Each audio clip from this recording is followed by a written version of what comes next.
பரிசுத்த நாமம் மகிமைப்படுவதாக. ஆண்டவர் நம்மளை கடந்த 28 நாட்கள் பாதுகாத்து இந்த 29வது நாளிலும் கூட இந்த காணொளி மூலமாய் உங்களை பார்க்க, உங்களுக்காய் கர்த்தருடைய வார்த்தையை தேவ சமூகத்திலிருந்து கொண்டு வர தேவன் தந்த கிருபைக்காக, தேவன் தந்த ஆச்சரியத்திற்காக நான் தேவனை துதிக்கிறேன், தேவனை மகிமைப்படுத்துகிறேன். தேவ சமூகத்தில் காத்திருக்கும் பொழுது ஆண்டவர் எனக்கு ரோமர்கள் நிருபம் 13ஆம் அதிகாரம் 12வது வசனத்தை கர்த்தர் எனக்கு காண்பித்தார். இரவு சென்று போயிற்று, பகல் சரியுமாயிற்று. ஆகையால் அந்த காலத்தின் கிரியைகளை நாம் தள்ளிவிட்டு ஒளியின் ஆயுதங்களை தரித்துக் கொள்ள கடவுள். வானத்தையும் பூமியையும் உண்டாக்கின சர்வவல்லமை என்ற தெய்வமே, இந்த வார்த்தையை கர்த்தர் அபிஷேகித்தாலும் எங்கெல்லாம் காண்பு உடைய வார்த்தையுடைய பிள்ளைகள் கவனிக்கிறார்களோ, கேட்கிறார்களோ, இது ஆண்டவரை அநேக இடங்களுக்கு கடந்து செல்ல அநேக இருதயங்கள் தொடத்தக்கதாக என் ஆண்டவர் இதை ஆசீர்வதித்தாலும், இதை அபிஷேகித்தாலும் இயேசு கிறிஸ்துவின் நாமத்தில் தாழ்மையாக கேட்கிறோம் எனக்கு நல்ல பிதாவே, ஆமென். அப்போஸ்தலனாக இருக்கிற பவுல் ரோமாபுரி திருச்சபைக்கு எழுதும் பொழுது ரோமர் 13ஆம் அதிகாரம் 12வது வசனம், இரவு சென்று போயிற்று, பகல் சரியுமாயிற்று. இன்றைக்கு இந்த பிரசங்கத்தின் தலைப்பு தான் என்ன என்று சொன்னால், இரவு சென்று போனது, பகல் சரியுமாய் மாறினது. எனக்கு அருமையான தேவனுடைய பிள்ளைகளே, இரவு சென்று போனது என்றால் அந்தகாரம் மற்றும் பாவத்தின் இருள், சாத்தானுடைய ஆட்சி ஏறக்கூடிய முடிவுக்கு வந்தாயிடுச்சு. ஒவ்வொரு மனிதர்களுக்குள்ளேயும் அவன் என்ன செய்யணும்? இருளின் அதிகாரி. அவன் பாவத்தின் இருளில் அவன் என்ன செய்கிறான்? ஒவ்வொருவரையும் அவனுடைய ஆட்சிக்குள் வைக்க நினைக்கிறான். ஆண்டவர் சொல்கிறார், இருள் சென்று போனதே, பகல் சமீபமானதே. உன்னுடைய வாழ்க்கையில் பகல் என்று சொன்னால் நாம் எதை குறிக்கிறோம் என்றால் வெளிச்சம்.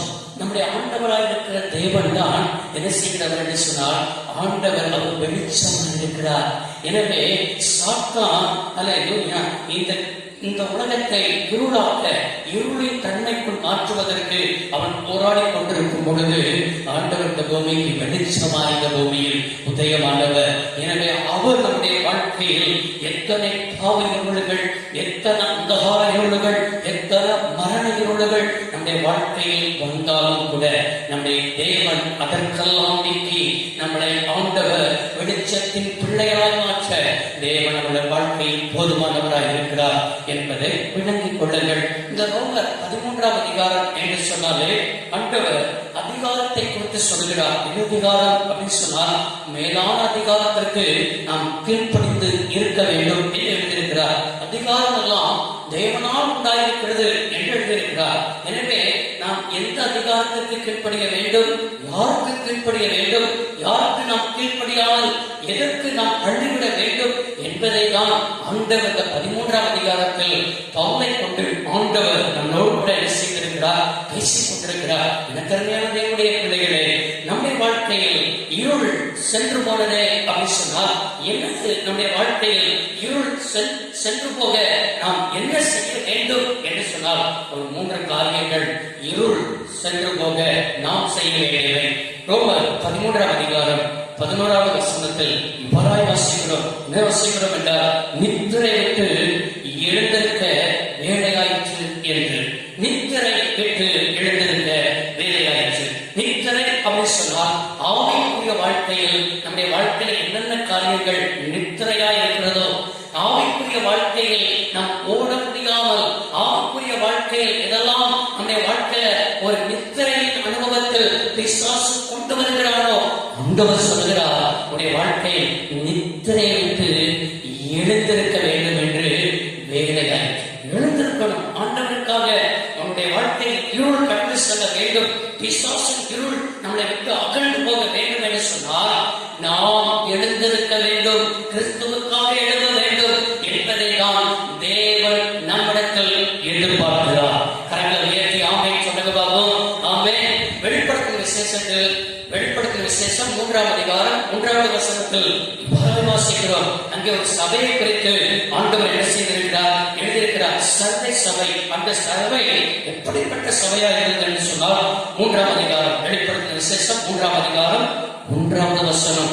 உயிருள்ளவன் என்று பெயர் பெற்றிருந்தும் செத்தவனாயிருக்கிறாய். நீ விழித்துக் கொண்டு சகலருக்கு ஏதுவானங்களை ஸ்திரப்படுத்தி உன் கிரியைகள் தேவனுக்கு முன்பாக நிறைவுள்ளதாக நான் காணவில்லை என்று ஆண்டவர் செய்திருக்கிறார், எழுதியிருக்கிறார். ஒரு வேதனையோடு ஆண்டவர் தம்முடைய தீர்க்கதரிசியாக இருக்கிற யோவானை வைத்து ஆண்டவர் எழுதியிருக்கிற வார்த்தை தான், நீ உயிர் உள்ளவன் என்று பெயர் இருக்குது, நீ ஆவிக்குரியவன் என்று பெயர் இருக்கிறது, நீ அபிஷேகம் பெற்றவன் என்று பெயர் இருக்கிறது, திருச்சபை அங்கத்தினர் என்கிற பெயர் இருக்கிறது, எல்லாம் பெயர் இருக்கிறது. ஆனால் எப்படிப்பட்ட நிலைமையில் ஆவிக்குரிய வாழ்க்கையில் காணப்படுகிறாய் என்று சொன்னால் செத்த நிலைமையில் இருக்கிறாய். ஜெபமில்லை, வேத வாசிப்பு இல்லை, வாழ்க்கையில் அந்தரங்க வாழ்க்கையில் இருள் காணப்படுகிறது. இன்றைக்கு ஆண்டவர் கர்த்தர் எதிர்பார்க்கிறதெல்லாம் எதை எதிர்பார்க்கிறார் என்று சொன்னால், அல்லேலூயா, நம்முடைய வாழ்க்கையில் நித்திரை விட்டு நாம் எழுந்திருக்க வேண்டும். எபேசியர் 5ஆம் அதிகாரம் 14வது வசனத்தில் வாசிக்கிறோம். தூங்குகிற நீ மறைப்போரை விட்டு எழுந்தது, அப்பொழுது கர்த்தர் உன்னை பிரகாசிப்பார் என்று எழுதியிருக்கிறது. ஆமே, எழுந்தது தூக்கத்தை விட்டு, எழுந்தது ஆவிக்குரிய நித்திரை விட்டு. இன்னைக்கு ஆண்டவர் உன்னை பார்த்துதான் ஒரு அறைகூவல் தன்னுடைய ஆவியானவர் பேசிக் கொண்டிருக்கிறார் என்பதை நீ விளங்கிக் கொள்ள வேண்டும்.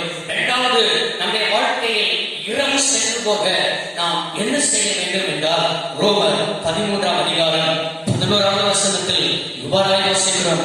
நித்திரை விட்டு எழுந்திருக்கத்தக்க வேலையாயிற்று அறிந்து நாம் காலத்தை அறிந்தவர்களா. ஆமென். எனக்கு அருமையான தேவனுடைய பிள்ளைகளே, நம்முடைய காலத்தை நாம் அறிந்திருக்க வேண்டும். ஆமென். பாருங்க, எந்த மனிதர்களெல்லாம் காலத்தை அறிந்திருந்தார்களோ, இது யாருடைய காலம் என்று சொன்னால் இது நம்முடைய காலம். அன்றைக்கு ஆபிரகாம், ஈசாக்கு, யாக்கோபு அவர்களுடைய காலத்தில் அவர்கள் தேவனுக்காக பயன்பெற்றார்கள். மோசே நாட்களில் தேவனுக்காக பயன்பெற்றான். யோசுவா நாட்களில் அவன் தேவனுக்காக பயன்பெற்றான். இந்த 21ஆம் நூற்றாண்டு இருள் நம்மை விட்டு அகன்று போக, நம்முடைய பாரத தேசத்தை விட்டு அகன்று போக, நாம் இருக்கிற பட்டணத்தை விட்டு அகன்று போக, நாம் இருக்கிற கிராமத்தை விட்டு அகன்று போக, நம்முடைய குடும்பத்தை விட்டு இருள் அகன்று போக வேண்டும் என்றால் காலத்தை நீ அறிந்திருக்க வேண்டும். உன்னை தான் தேவன் பயன்படுத்த விரும்புகிறார்.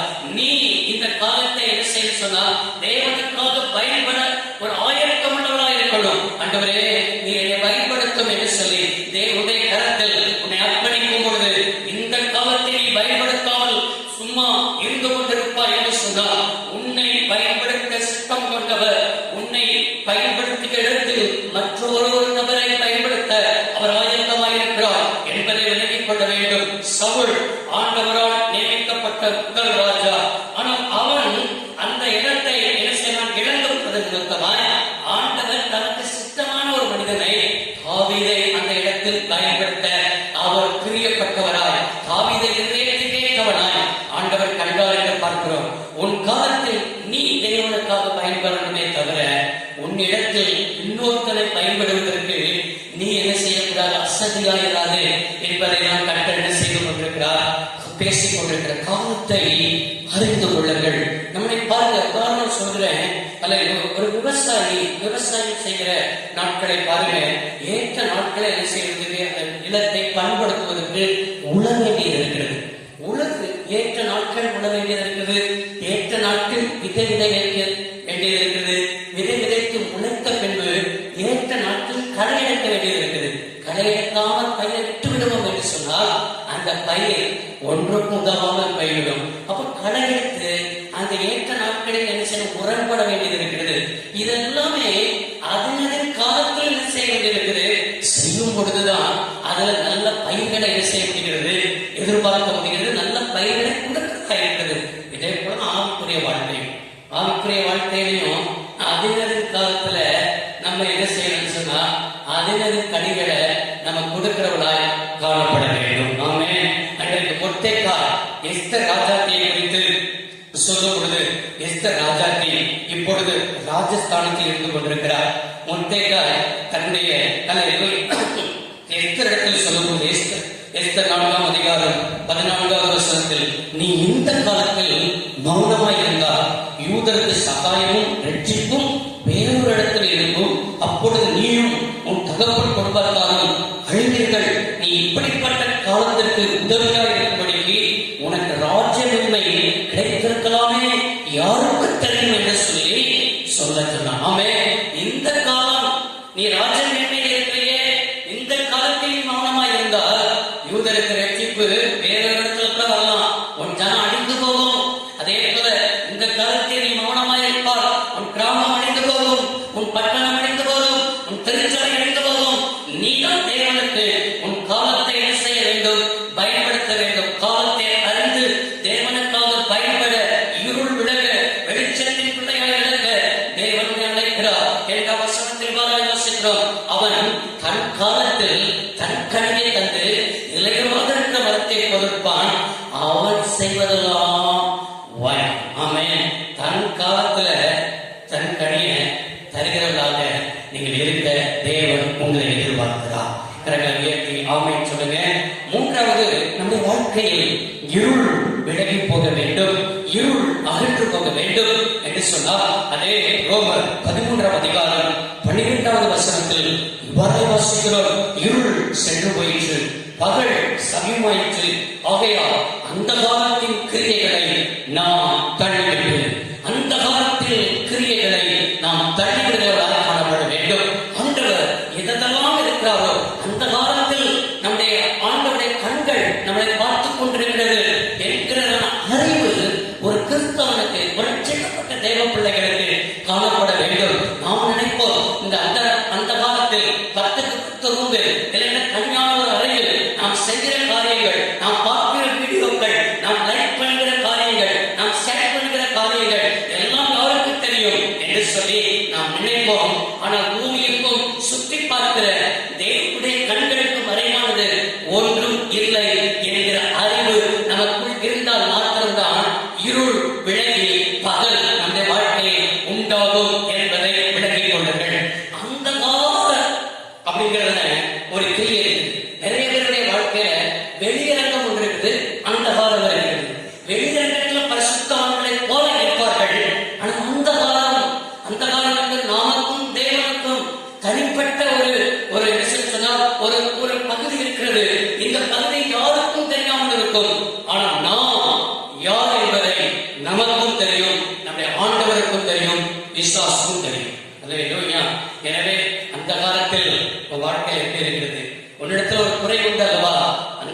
அந்த காலத்தில் நீ தேவனுக்கு விரோதமான ஏதோ ஒரு காரியத்தில் விழுந்து போய் இருக்கிறாய். இன்னைக்கு ஆண்டவர் உன்னை பார்த்துதான் தேவனுடைய ஆவியானவர் இதெல்லாம் நீ தள்ளிவிடு, இதெல்லாம் விட்டுரு அப்படின்னு ஆவியானவர் உன்னை பார்த்துதான் பேசிக் கொண்டிருக்கிறார். இதன் வழியாக உன்னை உழைத்துக் கொண்டிருக்கிறார். நம்மை அழைப்பு எப்படியாவது அழைத்தார். 1 பேதுரு 2ஆம் அதிகாரம் 3வது வசனத்தில் இவ்வாறு வாசிக்கிறோம், அவர் உங்களை அந்த காலத்தில் அந்த காலத்திலிருந்து அப்படி ஆச்சரியமான உலகத்திற்கு வரவழைத்தவருடைய புண்ணியங்களை அறிவிக்கும்படி பரிசுத்த ஜாதியாயும் அவருக்கு சொந்தமான ஜனமாயும் கர்த்தர் உங்களை ஆண்டவர் அழைத்திருக்கிறார். அந்த காலத்தில் ஒரு நாள் இருந்தோம், முற்காலத்தில் அன்னாரா இருந்தோம், முற்காலத்துல தேவனற்றவர்களா இருந்தோம். இன்றைக்கு தேவனுடைய பிள்ளையாய் மாற்றி இருக்கிறாரே, நம்ம எதற்கு மாற்றிருக்கார் தெரியுமா? அவருடைய புண்ணியங்களை அறிவிப்பதற்கு, இருள் நம்மளை விட்டு விலகுவதற்கு, வெளிச்சம் சமயமாயிடுச்சு. ஆமே, எனக்கு அருமையானவர்களே, இந்த காரணம் மூலமாக பார்க்கிற உங்களை தான் ஆண்டவர் சொல்றாரு, வாழ்க்கையில அல்லேலூயா வெளிச்சம் சமயமாயிடுச்சு. விசுவாசிக்கிறீங்களா? ஆமே சொல்லுங்க பாப்போம். வெளிச்சம் சமயமாயிடுச்சு. தூரத்தில் தெரிகிறது ஒரு காணல் நீரை போல என் வாழ்க்கையில் ஆசீர்வாதம் இருக்கிறது. காணல் நீரை போல ஒரு வெளிச்சம் இருக்கிறது. தூரத்தில் ஒரு கலங்கரை விளக்கை போல ஒரு வெளிச்சம் இருக்கிறது. ஆனால் சமீபத்தில் போனால் ஒன்றுமில்லாததை போல அனுபவங்கள் பல சூழ்நிலைகள் உண்டாயிருக்கலாம். இன்றைக்கு காணல் நீர் அல்ல, வெளிச்சம் உனக்குள் இன்றைக்கு உதயமாகிறது. ஆமைன்னு சொல்லுங்க பாப்போம்.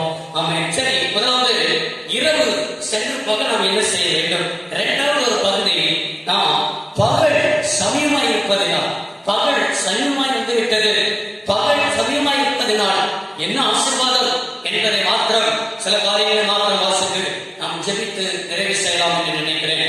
ரோமர் 13ஆம் அதிகாரம் 12வது வசனத்தில் இவ்வாறாய் வாசிக்கிறோம். ஒளியின் ஆயுதங்களை தரித்துக் கொள்ள கடவுள். பகல் சமீபமாய் இருப்பதினால் நாம் ஒளியின் ஆயுதங்களை தரித்துக் கொள்கிற ஒரு ஆசீர்வாதம். ஒளியின் ஆயுதம் என்பதுனா என்ன அப்படின்னு சொல்லி நம்ம பார்ப்போம் என்று சொன்னா, அதுதான் ஆவிக்குரிய ஒரு ஆயுதம். நாம் இரவில் இருக்கும் பொழுது இரவு ஆடைகளை நாம் அணிந்திருக்கோம். பகலில் வரும் பொழுது இரவு ஆடை அணிந்து கொண்டே நாம் வெளியில் என்ன செய்வதில்லை, போவதில்லை. இரவு ஆடைகளை எப்படி கரைந்திருக்கு பகலுக்குரிய ஒரு ஆடைகளை நாம் அணிந்து கொண்டிருக்கிறோமோ, அதே போல் இயேசு இந்த பூமிக்கு நினையாத நாட்களில் வரப்போகிறார். நாம் எப்போது அவர் வருவார்? நாம் நினையாத நாளில் வருகிறதுனால நாம் இரவாடை உள்ளவர்களாய் அல்லாமல் பகலாடை உள்ளவர்களாய், பகலாடை தரித்திருக்கிறவர்களாய் நம்முடைய தேவன் நம்மளை காண வேண்டும் என்பதை தான் தேவன் எதிர்பார்க்கிறார்.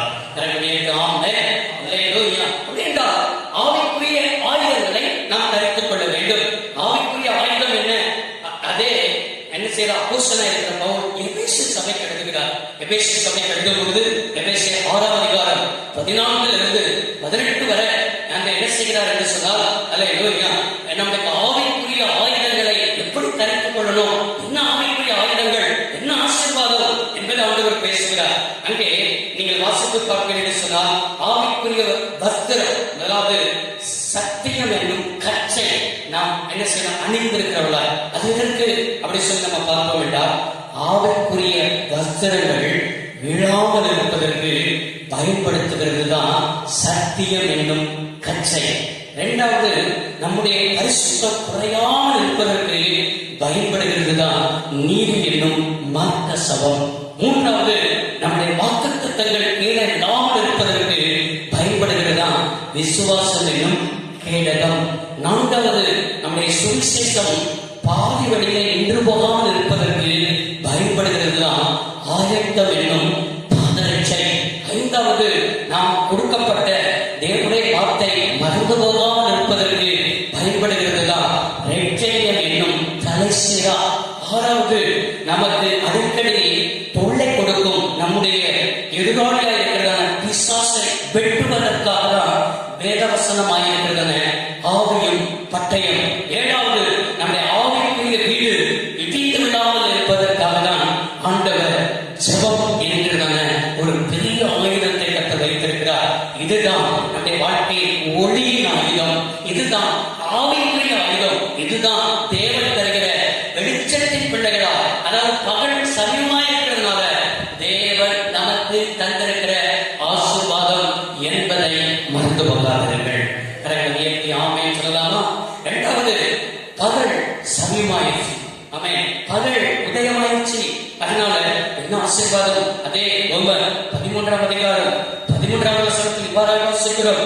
பகலில் நடக்கிறவர்களை போல சீராய் நடக்க கடவுள். இருள் நடக்கிறவங்க பாருங்க, திடீர்னு நம்ம வீட்டுல கரண்ட் போயிடும்.